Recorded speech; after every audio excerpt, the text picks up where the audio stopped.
What's up, Taiwan? I'm Louise with news from here in Taiwan and around the world. We begin today in Europe, where plans for military support to protect a future Ukraine peace deal are moving ahead. That's according to British Prime Minister Keir Starmer, who's spoken to more than 20 other world leaders. To keep the pressure on Putin. With weakening US support for Ukraine, British Prime Minister Keir Starmer convenes a virtual summit with European and Western allies, talking about how to pressure Russian President Vladimir Putin to agree to a ceasefire. We agreed we will keep increasing the pressure on Russia, keep the military aid flowing to Ukraine, and keep tightening the restrictions on Russia's economy to weaken Putin's war machine and bring him to the table.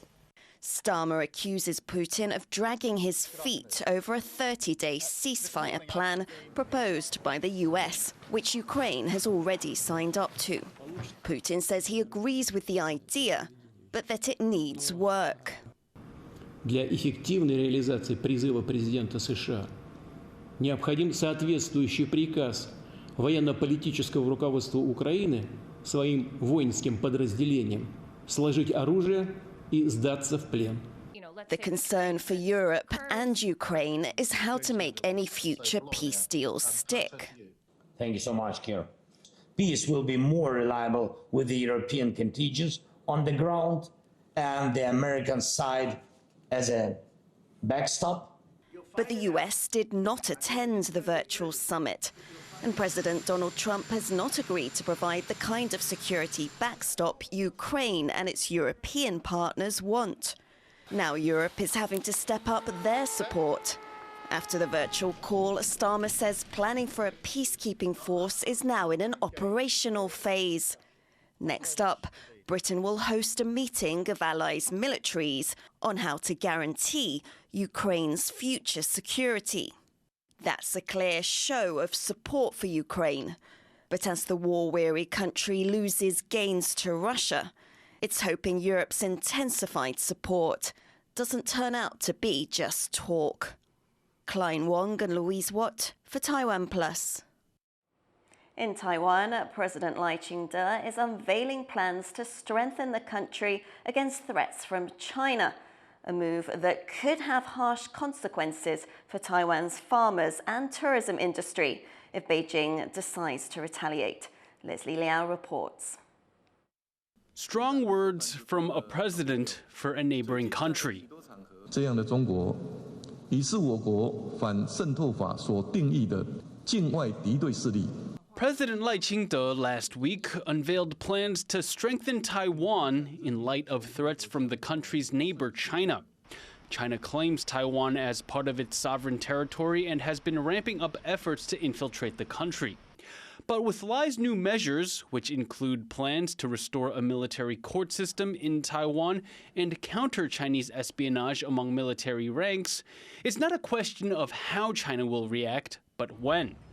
Beijing has previously used trade and tourism restrictions to punish Taiwan for actions it doesn't like, a move Taipei says is economic coercion. Now, farmers who export their goods to China are bracing for a new storm. 大陆去制裁台湾的话，我希望台湾政府能够拿出相对应的方式来帮助我们农民度过这个难关。 But local agriculture authorities say scars of the past have taught locals a valuable lesson. 除了在大陆的市场以外呢，也有持续的在开拓，包含着新加坡的市场以及国内的市场的部分呢，我们也有持续的一直在做相关的一个销售。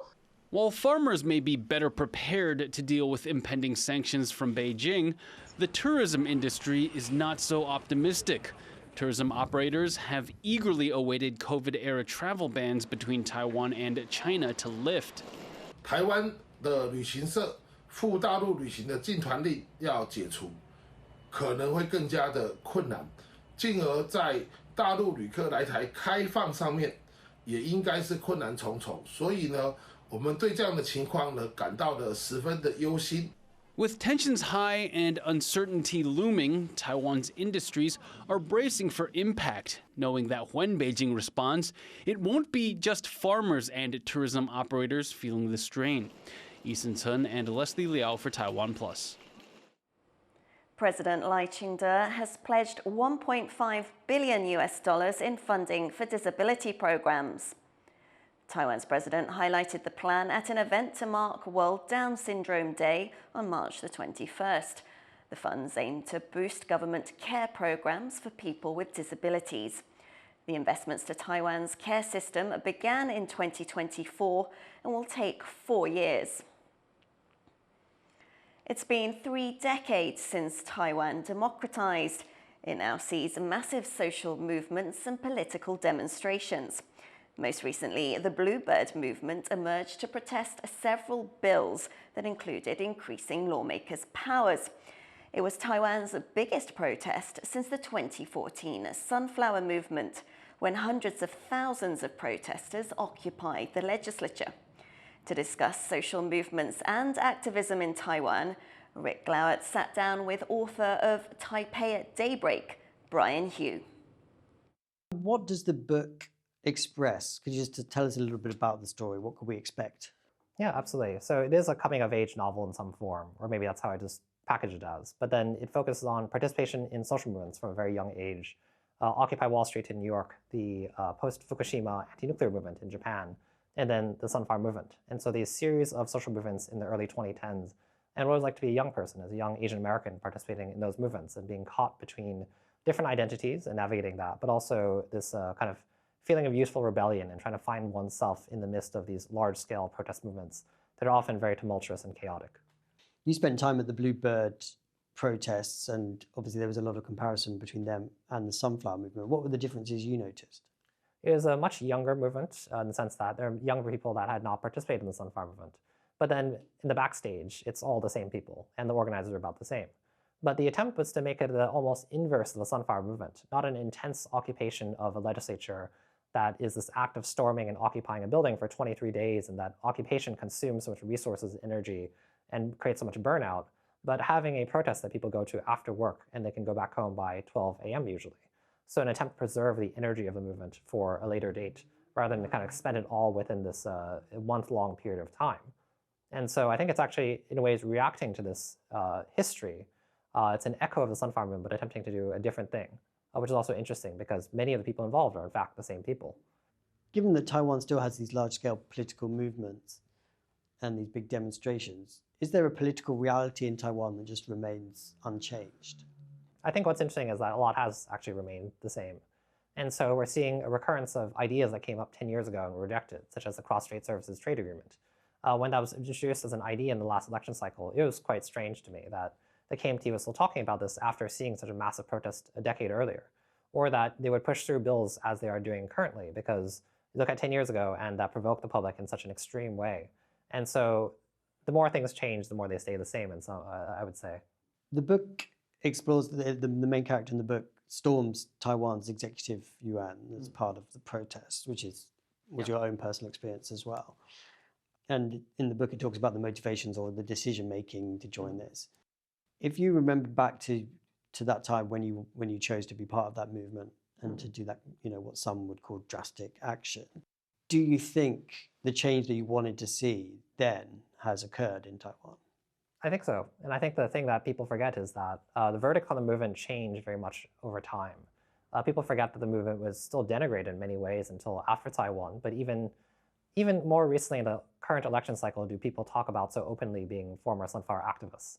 People just kind of knew that about them, but they didn't emphasize it as much. The executive yuan, too, was originally viewed as unjustified by the public for many years.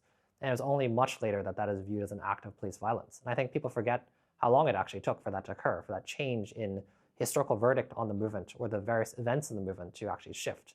And so I think in that way, actually, it's surprised me to a great extent that it has. That was author of Taipei at Daybreak, Brian Hioe. You can watch the full interview on Zoom In, Zoom Out, available at TaiwanPlus.com. A Chinese Navy fighter jet crashed and exploded during a training exercise in southern China. The jet, a Shenyang J-15, went down on Hainan Island, crashing vertically into an open field before exploding. The pilot ejected safely and was later seen being escorted from the crash site. The Chinese Navy says no one on the ground was hurt and that an investigation is underway. Thousands of South Koreans have rallied both for and against the country's suspended president, Yoon Suk-yeol. The two opposing camps held separate demonstrations in Seoul. The Constitutional Court is expected to decide in the coming days whether to uphold or overturn Yoon's impeachment. South Korea's parliament impeached him over his short-lived martial law order in December. Blossoming cherry trees draw crowds around Taiwan every spring when the country's hillsides are dotted with pink and red. But as the climate changes, these trees aren't handling it well. Rick Laut has this story.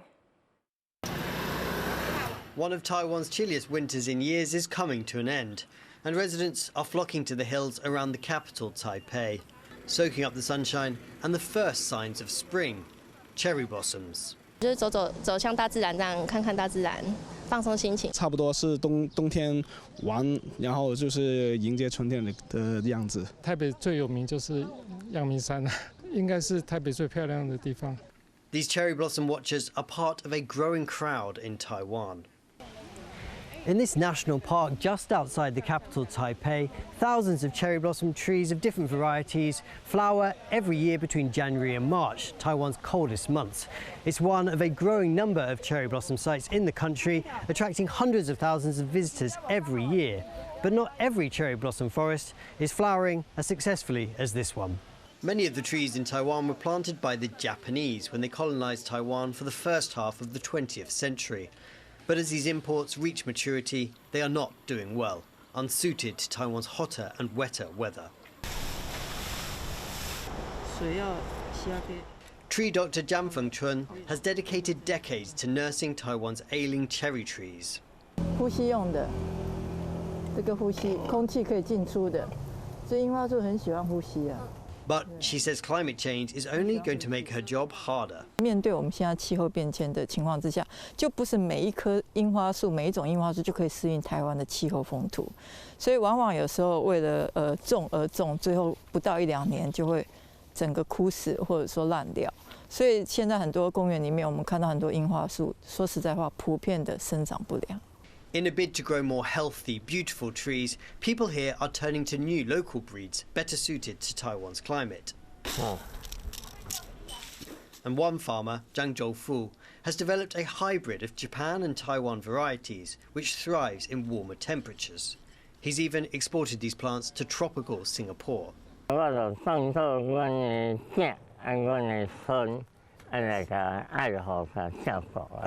Taiwan's enthusiasm for cherry blossoms has come under criticism in the past. Decades ago, people replaced indigenous forests with cherry trees, impacting biodiversity and local ecosystems.